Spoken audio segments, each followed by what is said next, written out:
meeting to order this morning and relish in that, well, not everything on this Monday, but the weather is going to be good. And Wednesday will be a question.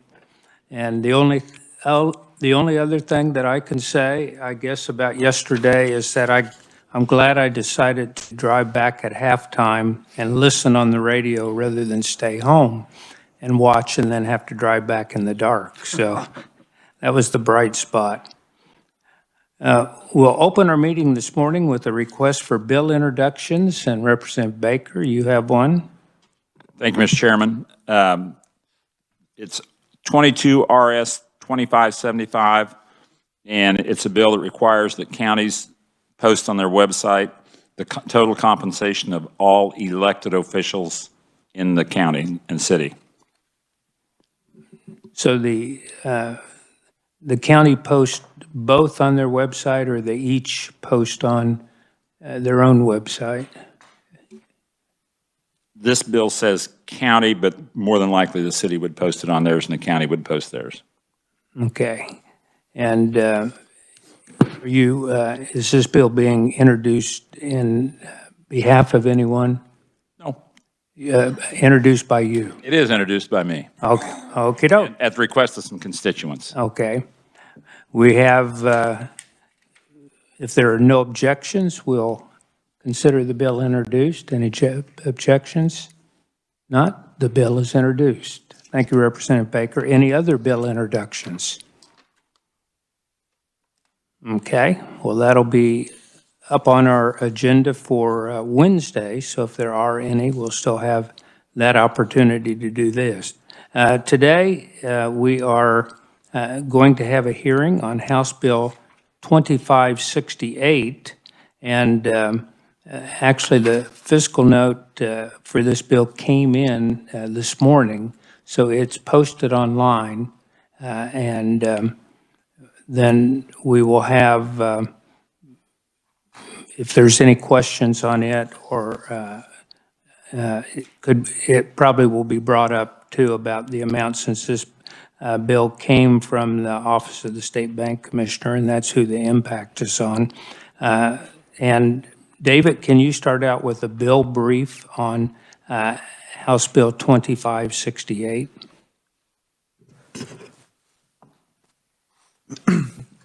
Thank you, Mr. Chairman. Good morning, everyone. House Bill 2568 makes amendments to the Kansas Mortgage Business Act. Primarily, the amendments are to allow for a certain mortgage business to be conducted remotely, so to be able to do the mortgage business at remote locations. Section 1 is the amends KSA 9-2201. This is the definition section of the Mortgage Business Act. Deletes the definition of application and bona fide office, but then it adds a new definition for mortgage loan application and remote location, and then change the definition of branch office, mortgage company, and principal place of business. Section 2 is really what is the part of the bill that actually allows for the mortgage business to be conducted at remote locations.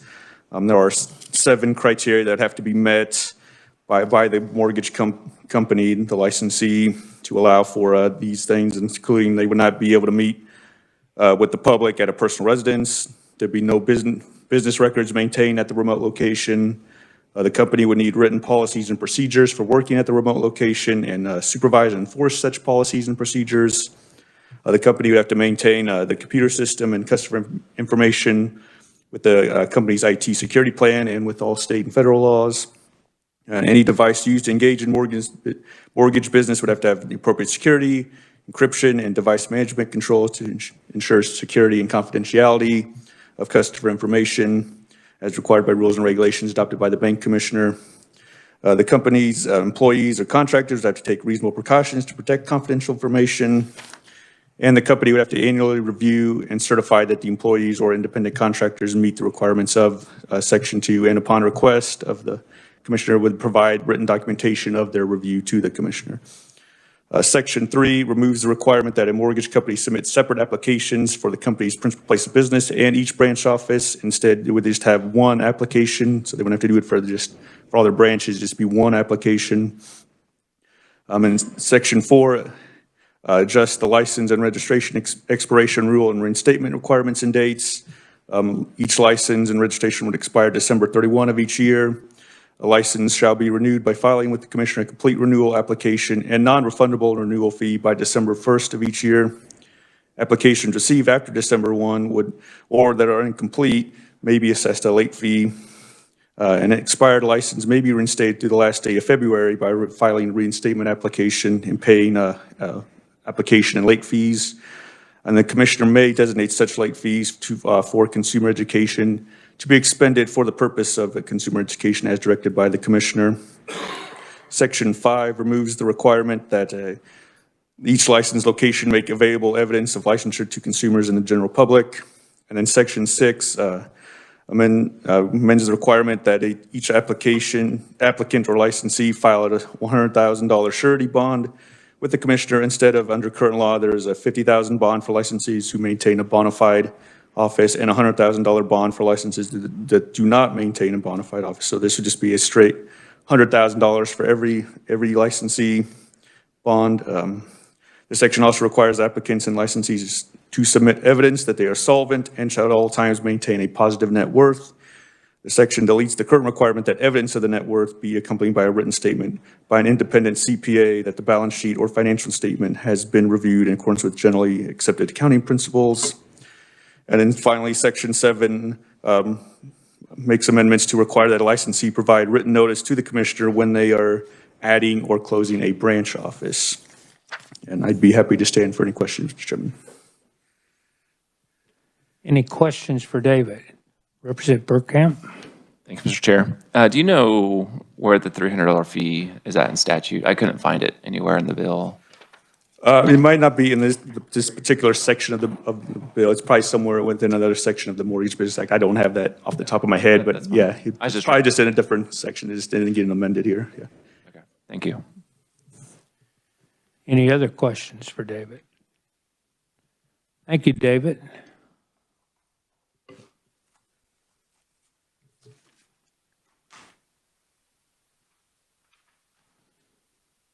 We'll open our hearing with the proponent testimony, and we have from the Office of the State Bank Commissioner, our first one is Melissa Wangeman, General Counsel, and she is remote today because of some technical difficulties with her car. And Melissa, had been looking forward to seeing you because this is your last day at the Bank Commissioner's office, and we wanted to have this hearing that you could present, but we'll watch you remotely. So welcome to committee, Melissa.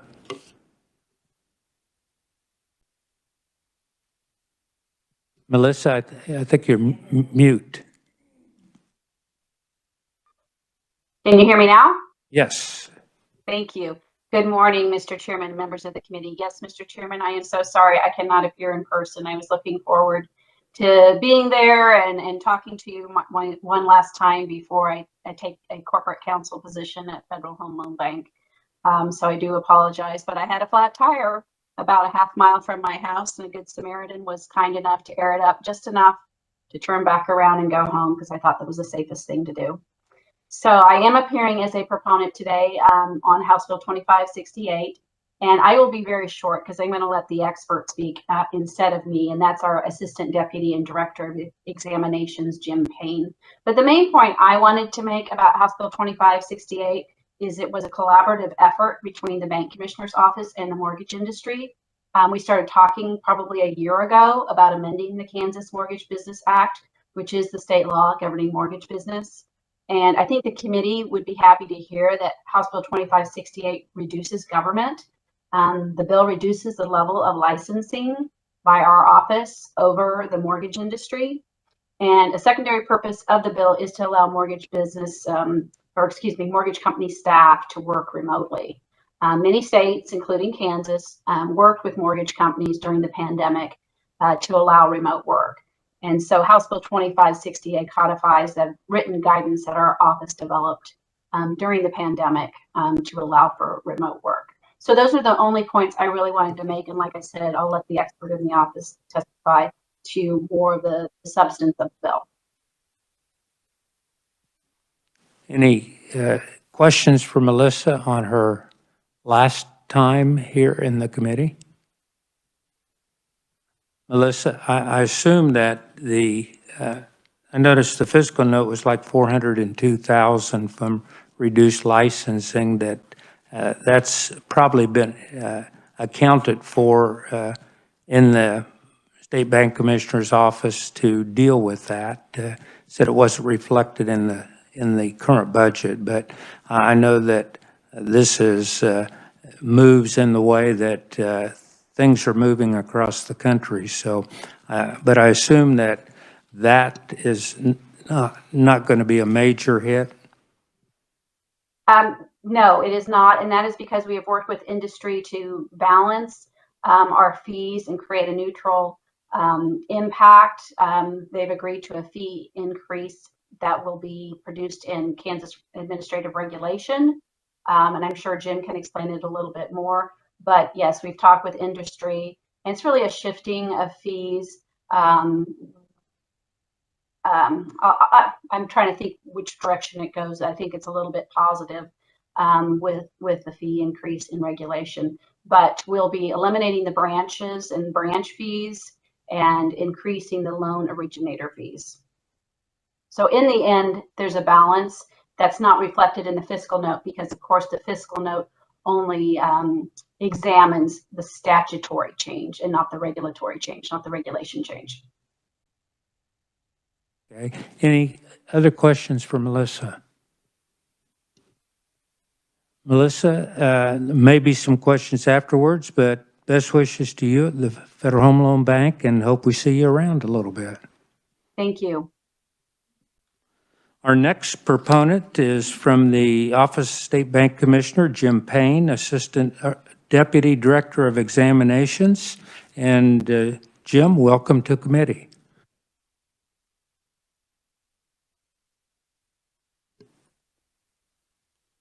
Good morning. Thank you, Chairman Kelly and members of the committee. I am Jim Payne, working with the Office of the State Bank Commissioner.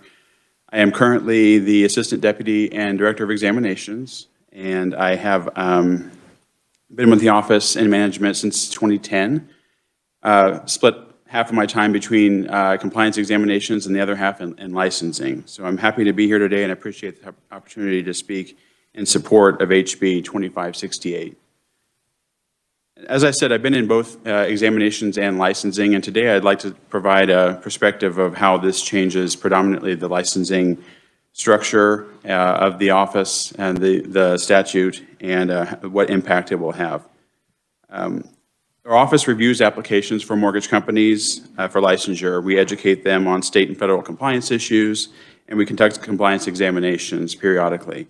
We do have a good rapport with our industry members, and as Melissa mentioned, this has been well vetted with those members as well. As COVID-19 pandemic came on all of us in 2020 in March, Kansas and other states reacted very quickly to ensure that the mortgage market continued to operate effectively, given the challenges faced by many. Our office issued guidance to the industry and provided certainty around remote operations. We offered a pathway to allow companies to stay in business with minimal interruption to serve the public as loan demand boomed. We aim to codify the guidance to make it clear that remote operations are allowed as long as certain precautions are taken. Clarity in the statutes is paramount for both the industry and the office. In licensing, I've answered many inquiries over the years about how the law works, what the agency expects, what business decisions might have on compliance and the like. Clarity in the KMBA will alleviate the need for companies to continually approach the agency on this issue of remote work. It'll save time and resources, creating efficiencies for all involved. The market performs better when the expectations are clear and when laws are modernized to meet the market where it is, and much of it today is digital.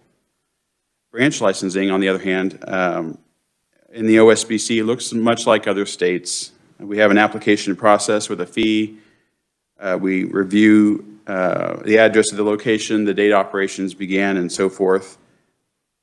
The risk is low in approving branch licensure because a company has a main company license. It's already been approved and vetted. It's pretty run-of-the-mill on branch licensing. If HB 2568 passes, the OSBC will have more time to focus on issuing, amending, and renewing main company license and the increasing mortgage loan originator licenses. Mortgage loan originators are people, individuals that are engaged in the mortgage business, and they have a license. So there's really a three-part structure: a main company license, a branch license, and if they're originating, a loan originator registration. So we're going from 3 to 2. With the same protection we've always had. The main company is responsible for all business conducted on its behalf. As for examinations, the examiners will have all the information they've always had: the office location, the branch manager, the volume and type of business conducted through our examination contacts. HB 2568 will have no impact on mortgage examination procedures or outcomes. The state will know where and when the transactions occurred, just as with branch licensing, because call reports are performed at the main company level.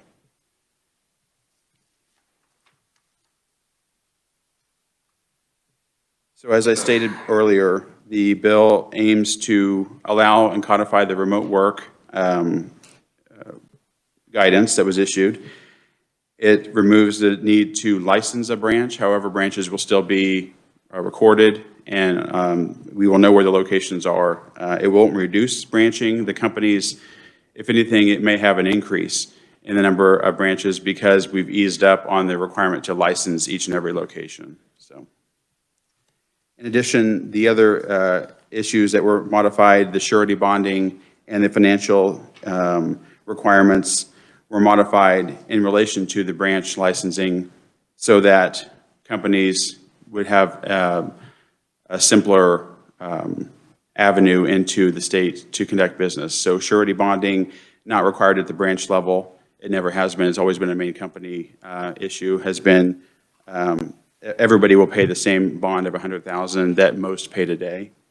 And the financial statement will be determined by the commissioner. What is satisfactory determined by the commissioner, as it has always been, without a firm requirement that there is an audited statement. And to clarify the fee issue, we did increase, as Melissa said, the mortgage loan originator fees from 50 to 100 with industry support. So the same industry is paying the fee, just shifting it to a different, the registration versus the license. So the increase is expected to bring in somewhere in the neighborhood of $450,000 on the additional loan originator fees. So it covers the $400,000 decrease in branch fees plus a little extra. And the extra, we're not even sure how much that may be, because even a 10% reduction in loan originators for this next year might bring that down 30 or 40,000. We saw a lot of mortgage loan originators enter in 20 and 21 as a result of the additional mortgage, but we always see up and down figures on loan originators. So we're expecting this to be essentially a wash in terms of revenue. And with that, I'll stand for any questions at the appropriate time. Any questions for Mr. Payne? Representative Poskin? Thank you, Mr. Chairman. On that loan originator fee, is that something that can be passed on directly to the consumer as a line item in their closing? It is not. Okay, thank you. Representative Burkamp? Thank you, Mr. Chairman. I have a couple questions, if you'll permit. I guess I'm not too familiar with the process, so just trying to get a little bit more information. Do you guys, so it sounds like you guys don't review individual originators. It's more like at the company level that you do your due diligence when it comes to if they're complying to statutes? It is both. For instance, there are background checks on originators as well as company officers. So the background checks for the company officers are at the company level. At the loan originator level, they're on the person that will actually be originating the loan. And I guess part of my thought process is we've seen a dramatic increase in loan originators. I think the state said it went from like 80% increase year over year, which I assume again is driven by the demand for either refinancing or new loans. But I guess do you guys feel you have enough ability to review all these, or again, are these all working for like Rocket Mortgage or Zillow, et cetera, big companies who are already again being reviewed by you guys? Sure. Yeah, we did make some changes in the office to shift our licensing staff is currently 4 full-time analysts. We shift people depending on the demand of applications. So currently, we've got 2 focused on mortgage loan originators because they are high in volume. We also regulate this industry with other states through the nationwide mortgage licensing system. So when somebody, and federal law passed at the end of 19 that allowed somebody some reciprocity from state to state. So if the person's already had a background check conducted and we know that they're SAFE Act compliant, that's the federal law, is the floor. The state can impose additional restrictions. Those people get temporary authority until they've tested and educated themselves to enjoy the market. So that has helped as well. But it's also led to higher numbers. So we had to shift. And just kind of general comment, I know on here, I think under section 2, I just doubt this happens, but it says no physical business records are maintained at the remote location, which I don't know. Knowing this building, I doubt that happens, but I just hope that all these originators are careful with people's information, because I assume a lot of times they just throw it in the trash as opposed to straightening it properly or something like that. So just a thought from my side. Thank you. So yeah, to that effect, what we typically see is things are done remotely via computer and with disabled printing. So many times a loan originator working from home, for instance, is unable to print any material. Things are secured by remote access into a server that's in a different city.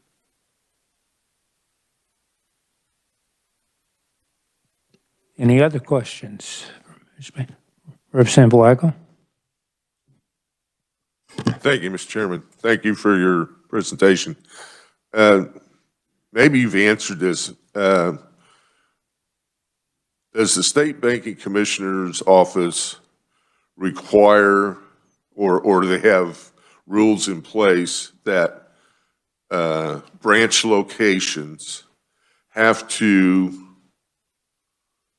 perform the same services as their central or their main banking facility? And if there are, I mean, is there any difference the way they can conduct business on a day-to-day business?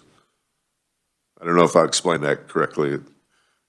It sounds like you're asking if there are a restriction to perform the same function as a main company license at the branch, or would there be any additional possibility of a different business functions that aren't covered at the branch or the main company level? Correct. Okay.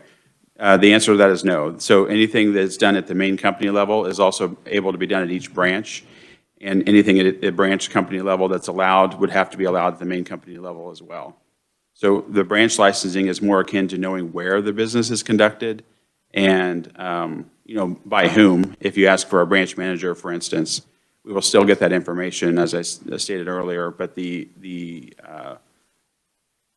authorized business is the same between main company and branch. Okay. Well, when you were talking about this, what came to my mind was that, and it's been my experience, that some banking facilities, banks, as far as lending for a home loan or mortgage, they'll say, well, you have to come to our main branch to do that, or you can start the paperwork here, but you have to end up down here. So I was just wondering if there were any rules or regs or stipulations on, especially on that thing alone. Sure. It is not that way in the non-bank industry for mortgage companies.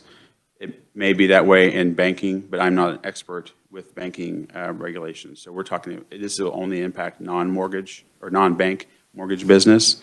And currently that is not the reality. Okay. Yeah. Thank you. Thank you, Mr. Chairman.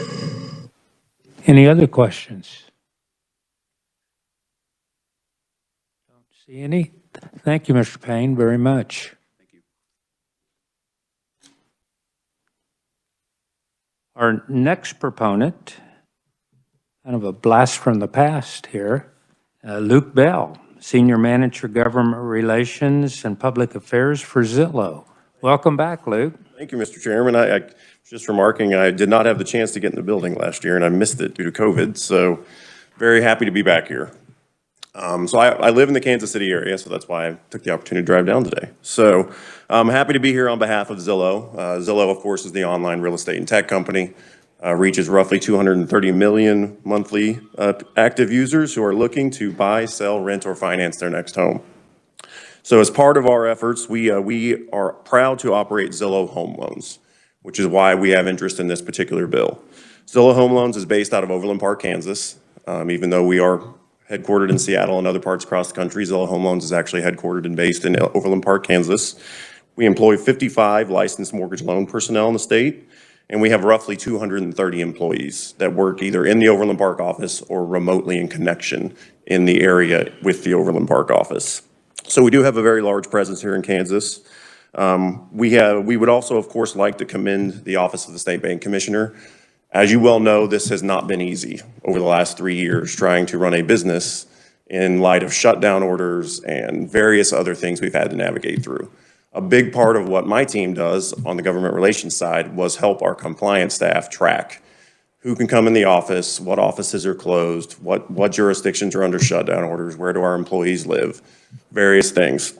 So being able to work with the regulator and getting that consistency and that certainty has been key in terms of when we bring our mortgage loan officers back in the office and when they frankly can continue to work remotely as the overwhelming majority of them would prefer to continue to work remotely. So prior to the pandemic, of course, most state statutes and regulations, in many cases enacted decades ago, required mortgage loan officers to work from physical licensed branch office locations. Due to the pandemic and due to basically the experiences and the learnings we have received throughout the pandemic and the common sense regulatory flexibility that we were able to work with the regulators on during the pandemic, we have realized that you can still run a very effective mortgage business and a compliant mortgage business and safeguard consumer protections while you have your employees working in remote locations. The technology is there, the policies and procedures are in place. Working with the regulator's office, it has been extremely effective. We have a very large compliance team that deals only with these issues. In fact, one of the leaders of that team actually used to work in the Office of the State Bank Commissioner and now helps run our mortgage compliance division. And speaking to the technology and the access and the ability of remote mortgage loan originators to access sensitive information, I am also a remote employee. I follow the same security protocols. So not only are you required to log in via virtual private network, a VPN, there's two-factor authentication requirements. You're not allowed to insert flash drives in your computer and download documents to that flash drive. You're not allowed to print certain sensitive documents. There's all sorts of access restrictions. Those are the types of security systems and safeguards we have put in place to ensure that sensitive customer information is protected when people are working from remote locations. So because of what we have done, thankfully, the critically important financial services that our companies provide did not have to shut down during the pandemic. Thankfully, millions of Americans were able to either buy a home or refinance their mortgages into historically low mortgage interest rates over the course of the pandemic. And we were able to continue to keep the doors open and serve Kansans and other people. So we would strongly support the provisions of this bill. As I mentioned previously, our employees have worked effectively remotely. They want to continue to work remotely, just like other professions are allowed to do so. We believe there is adequate consumer protection and safeguards built in to the existing law. Working with the OSBC, we are very confident we'll be able to protect sensitive customer information, ensure that our employees are highly regulated in the mortgage business activities they offer. And just one more thing I wanted to touch on as we think about this bill. If you think not only about mortgage companies, but you also think about the mortgage loan originators who work for those companies.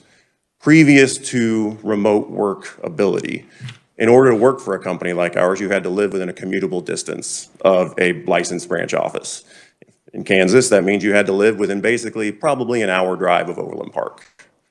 Once this change happens, you can live anywhere and practice those skills. So not only in Overland Park, but you can also live in my hometown of Medicine Lodge, Kansas, in South Central Kansas. As long as you have a reliable internet connection, you can practice your business and you can engage in the business of mortgage business as a licensed professional, and that opens up the flexibility and economic opportunity for you everywhere in the state of Kansas to practice this profession, as opposed to having to live within a commutable distance of a current office.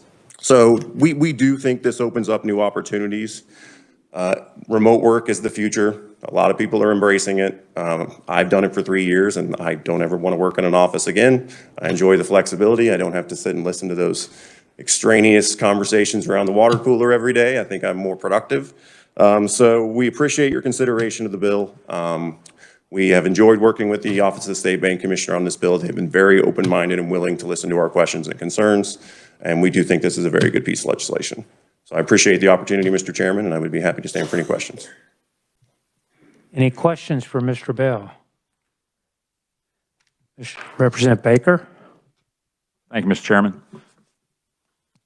So, Medicine Lodge, are you up helping on a ranch out there by any chance right now? My parents live on a very small cow-calf operation. I would not call it a ranch, but yeah. They could always use a little help. So,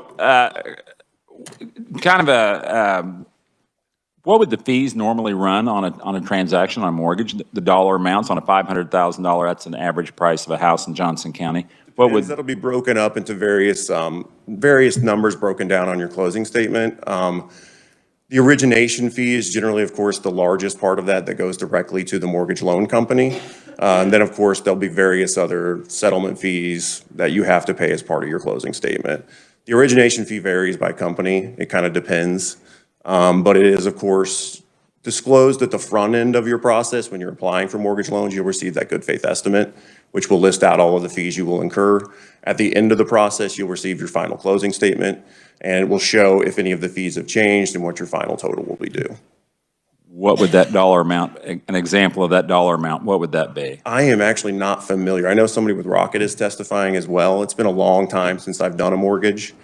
I bought my house 3 years ago. I think I paid $800 to $900 at that time. I'm pretty sure. Okay, thank you. Representative Poskin? Thank you, Mr. Chair. And thank you, Mr. Bell. Your Overland Park office is located in House District 20. Very cool.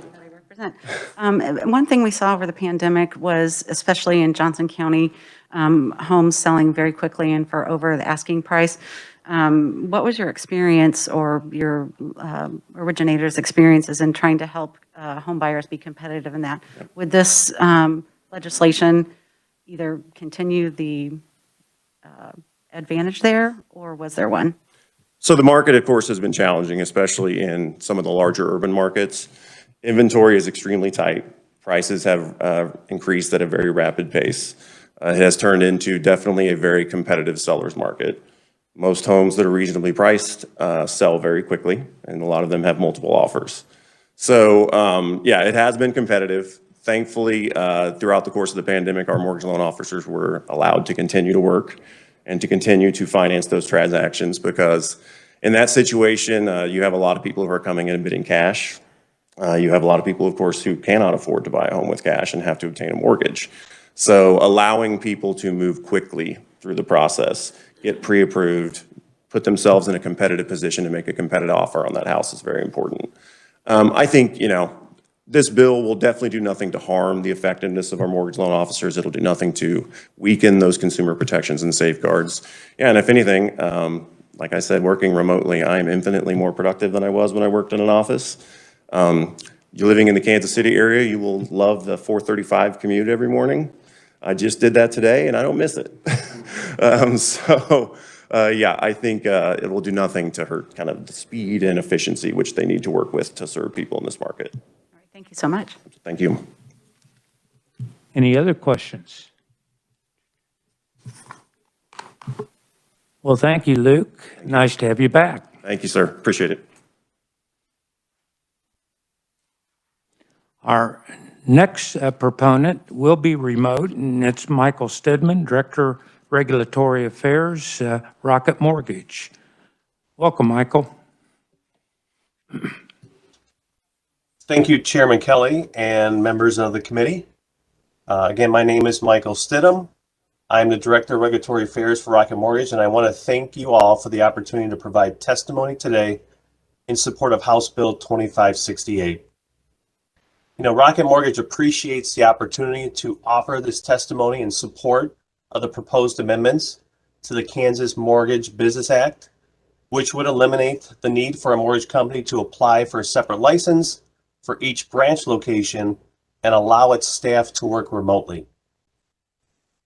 Not sure if you all know, but Rocket Mortgage is a Detroit-based national home mortgage lender who enables the American dream of home ownership and financial freedom through its obsession with an industry-leading, digital-driven client experience. In 2020, Rocket Mortgage closed $320 billion of mortgage volume across all 50 states.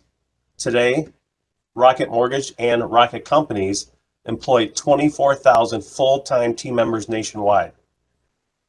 Rocket Companies, Rocket Mortgage's parent company, ranked 5th on Fortune's list of the 100 best companies to work for in 2021 and has placed in the top third of that list for 18 consecutive years.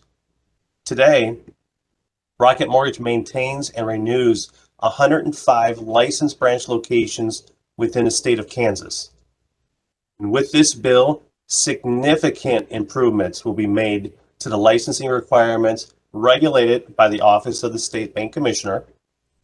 The removal of separate branch licenses provides a more efficient process for mortgage companies like a Rocket Mortgage to conduct business in Kansas while maintaining OSBC's integral regulatory oversight of mortgage companies. By requiring the mortgage company to hold one master license as opposed to several individual branch licenses, the bill streamlines the licensing process to promote versatility and efficiency in the mortgage business. And ultimately, by removing this cost for mortgage companies, our industry as a whole can pass these savings on to Kansas consumers. In the wake of COVID-19 pandemic, many states, along with Kansas, responded with forward-thinking innovation to help mortgage companies continue to provide important financial services to consumers by removing restrictions to allow the remote work. With guidance from OSBC, Rocket Mortgage was able to continue to provide essential financial services to its Kansas consumers while keeping its employees safe. This bill codifies the written guidance, making remote work a permanent option while maintaining standards and expectations around consumer safety and data security. So in sum, we appreciate the committee's leadership on this matter.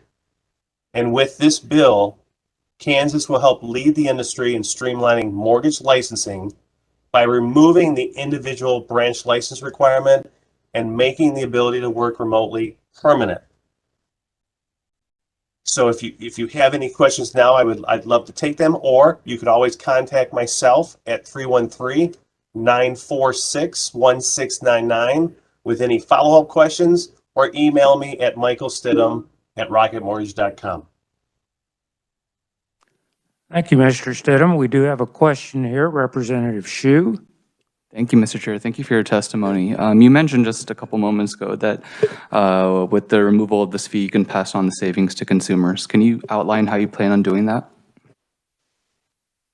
It's a great question. I think Mr. Payne had pointed out earlier around the licensing fees, and while the licensing fees are not, they're not huge fees, we're always looking to pass any savings that we acquire through bills just like this to the consumer, because ultimately, in this case, it is the consumer that wins. So we'll be working closely with our compliance team, and what we'll simply do is we'll just adjust that probably off of the origination fee that all consumers pay when they engage with a mortgage loan originator in a mortgage transaction. Okay, thank you. You're welcome. Representative Burkamp. Thank you, Mr. Chairman. Thanks for your testimony, Michael. Do you have a ballpark figure how many employees Rocket added in Kansas the last couple of years? As a matter of fact, I do. We have 26 current remote team members in the state of Kansas. Okay, thank you. And then are loan originators just paid a base salary, or are they paid like per origination? They're paid per origination. Okay, thank you. You're welcome. Any other questions? Don't see any. Well, thank you very much, Mr. Stedman, for being here today and tuning in from remotely to the committee. And if there are any questions, we'll have them contact you. Our next proponent is from the Mortgage Bankers Association, Kobe Pruitt, Director, State Government Affairs, Mortgage Bankers Association. Welcome to committee, and he is remote also. Thank you, Mr. Chairman. Can you hear me? Can, yes. Well, thank you again. My name is Kobe Pruitt. I'm the Director of State Government Affairs at the Mortgage Bankers Association. I'm here to speak on behalf of my organization, as well as more than 2,000 members that we serve, many of which operate in the state of Kansas. And we wanted to be here in support of the bill before the committee, which is HB 2568. NBA appreciates the opportunity to provide testimony before this committee regarding the bill that's before you that will permit Kansas licensed mortgage loan originators to work from away from a licensed location. In addition, I want to really say thank you to the Kansas Office of State Bank Commissioner for proposing this legislation, which is consistent with NBA's model state legislation and regulation that will allow for remote work. It's been a great journey on this remote work path. We've already had 11 states that have passed similar permanent legislation or regulations to allow for MLOs to work away from the licensed location, providing this additional flexibility. We would like to emphasize as well that Kansas mortgage industry regulators have already shown great leadership during the global pandemic by issuing remote work guidance that has helped our industry. These authorizations have been essential to protect the health and safety of real estate financial professionals in Kansas, as well as the consumers that they serve, who are looking to either buy, sell, or refinance their homes in Kansas. Most importantly, without putting themselves or family members at greater risk, this policy has allowed state licensed staff to help Kansans who lost their jobs or suffered income loss to stay in their homes during the mortgage forbearance and periods, and ultimately a sustainable post forbearance option. And while COVID is not going away in the near future, probably we hope for the best going forward. HB 2568 really represents an opportunity to apply the lessons that we learned from the pandemic to a post-pandemic economy and help all stakeholders for future national emergencies or local emergencies that may exist, regional national disasters that would require MLO to work with borrowers away from a licensed location.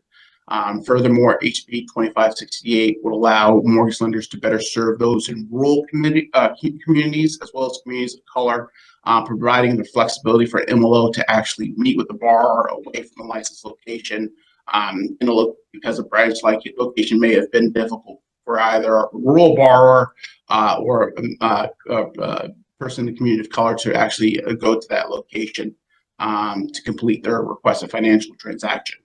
HB 2568 provides protections for the health and safety of Kansas residents and permits mortgage lenders to effectively serve them. Moreover, the legislation provides for strong consumer data protection and does not in any way diminish the important state and federal consumer protection laws and rules. We're happy to see that the legislation includes requirements for encryption, VPNs, addresses custodial concerns about where to keep documents, as well as other issues regarding data protection. NBA looks forward to the opportunity to work with this committee and its members on legislation to support the passage of HB 2568, and I'll answer any questions that there may be. You can also contact me at kpruitt nba.org if you have any other questions that you'd like to ask. Thank you for having me. Thank you, Mr. Pruitt. Any questions? Representative Baker? Thank you, Mr. Chair. Thank you for your testimony. That was interesting. So I asked a question earlier about the numbers on a closing statement. Could you provide the committee a sample sometime of what a $500,000 transaction in a Johnson County home, kind of just a real life example of what those numbers would look like for the fees and mortgage registration and that group of things? Thank you. Sure, I don't have those numbers with me, but that's something if the committee reaches out, we can see if numbers. We have a very large research department at NBA that can probably some of those questions. Any other questions? I don't see any. Thank you, Mr. Pruitt, very much for being here remotely with us today. I mean, That is all of the oral proponent testimony that we have listed. Anyone else wish to testify as a proponent to House Bill 2568? Don't see any. I don't list any written proponents, so this will close the proponent portion of our testimony. We'll open the neutral portion. I show no one signed up to testify in person or no written neutral. Anyone wish to testify as neutral to House Bill 2568? If not, we'll close the neutral portion, open the opponent portion. I show no opponents listed as oral proponents and nor as written proponents. Anyone wish to testify as an opponent to 2568? If not, we'll close the opponent portion and we'll close the hearing on House Bill 2568. And our next committee meeting will be on Wednesday, and may have many more attending remotely on Wednesday, just depending on what happens with the weather here. It doesn't look near as good as the 60s that are supposed to be around today. So but on Wednesday, we have looking at some housing issues on Wednesday with kind of a recap of a bill that we heard last year and look at some other things connected with it. So right now, thank you for being here today. Not as happy an occasion as last Monday was, but appreciate you being here today. And now that the football season is over in my regard, I guess we won't have to worry about that on Wednesday or any following Mondays. So we will meet again Wednesday, and we are adjourned.